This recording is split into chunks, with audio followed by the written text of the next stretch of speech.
Different between blue smoke and white smoke according to the causes.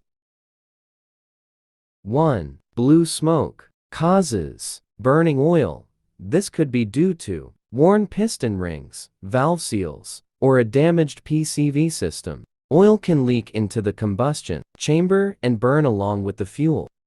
Turbocharger issues. If your car has a turbocharger, blue smoke could indicate a problem with the turbocharger seals, causing oil to be drawn into the combustion chamber.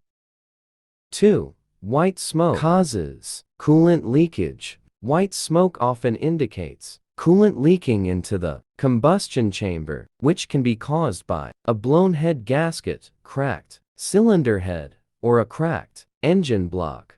Cold weather. In cold weather conditions, white smoke can be normal at startup due to condensation in the exhaust system. This usually disappears once the engine warms up.